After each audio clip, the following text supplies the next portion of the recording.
I'd been off hunting or something, and I got back, and my brother ran out in the yard, and he says, "The Japs have just bombed Pearl Harbor." I said, "Bombed Pearl Harbor? Where's that?" He said, "Mom says it's in the Pacific." And then, of course, everybody wanted to know where Pearl Harbor was. But many people never, ever heard of it before. I think it was December 7th, late in the afternoon. I thought, Jesus, this is going to be a war. My mom says there's going to be a war. I'm going to go enlist. I had to wait until 1943. And even then, I was only 17. And my mother, it required your parents' permission. And she wouldn't go for it. She said, "No way would I'm signing. You have to wait till they draft you." I think, well, if I get drafted, I'll be in the Army. I pestered that woman every day of my life till she said, "I'm sick and tired of this. I'm going to sign for you to go in if the Marines will take you." And so I bothered her till she consented to get rid of me.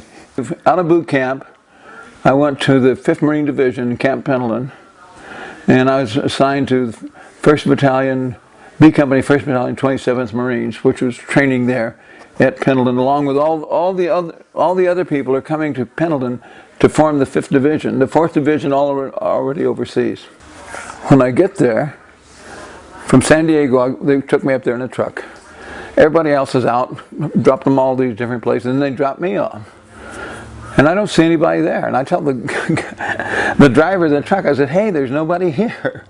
He said, he looked up, he said, "You Tatum?" I said, "Yeah." He said, "This is your place. Get out."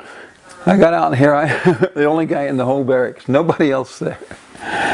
I walked in the barracks finally and looked over there. And there's a guy sleeping on a bunk. There wasn't nobody there, just the bunks are all vacant and everything, but he's sleeping on a bunk. And he looked like he's sleeping off a drunk. And he was.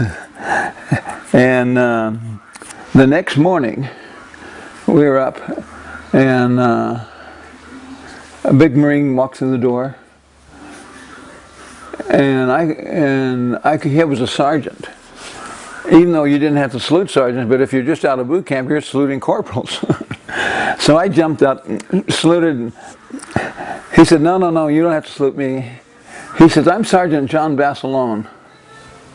John Basilone, that's the hero, that's the guy who won the Medal of Honor at Guadalcanal. Everybody in the Marine Corps knew him. He said, "I'm going to be in B Company, 1st Battalion, 27." I said, I'm thinking, okay, that's my outfit. Here I'm going to be in the tutelage of the most famous machine gunner in the Marine Corps. And I was. And he became our platoon sergeant in this company. And he was with us for a long time. But later on he got promoted to Gunnery Sergeant, and we had a Gunnery Sergeant already in the company, and C Company didn't have one, so you could see the obvious, they sent him up there. And so that's how I became acquainted with Gunnery Sgt.John Basilone. But I got to thinking, well, you know, you're probably one of the few guys that knew Basilone that's still alive. So you have an obligation to tell about this hero. Because I was with him when he got killed at Iwo Jima.